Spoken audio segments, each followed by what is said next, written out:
بسم الله الرحمن الرحيم Nəhayət şəfqətlik və mehriban Allah'ın ismi bilan başlayman. والليل إذا يغشى Qaranğılıqı aləmni qaplagan keçi bilan qasamki, والنهار إذا تجلى yo'rg'an chaqdagi kunduz bilan qasamki, وما خلق الذكر والأنثى har ayolni yaratgan zot Alloh bilan qasamki, إن سعيكم لشتى sizlarning amalinglar shak shubisiz xilma-xildir.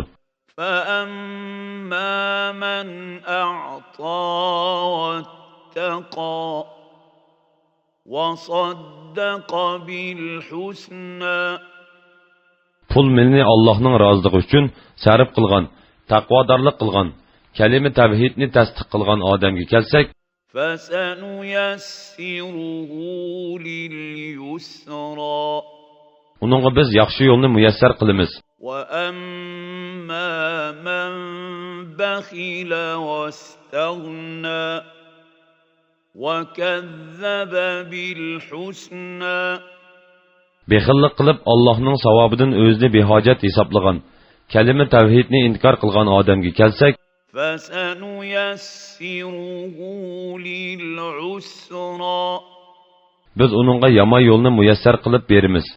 وما يغني عنه ماله إذا تردى O do'zaxga tashlangan chaqda uning mili hech narsaga asqatmaydi. إن علينا للهدى To'g'ri yo'lni ko'rsatishga shak shubsizki biz mas'ulmiz. وإن لنا للآخرة والأولى Dunyo va oxirat shak shubsiz bizning ilkimizdir.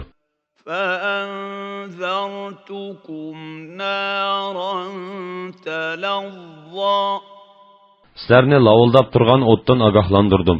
لا يصلاها إلا الأشقى الذي كذب وتولى Uningga faqat haqni inkor qilgan, iymondan yuz o'rgan odamni kirdi.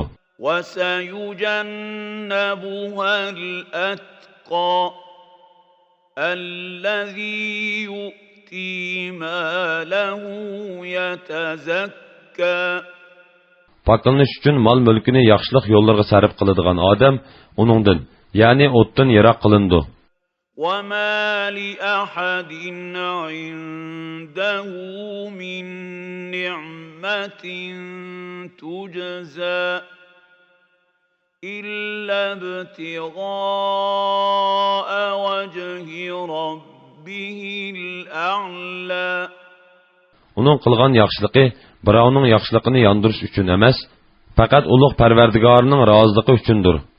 ولسوف يرضى U, ya'ni ihson qilguvchi odam Parvardigorning bergan mukofotidan cho'qim rozi bo'ladi.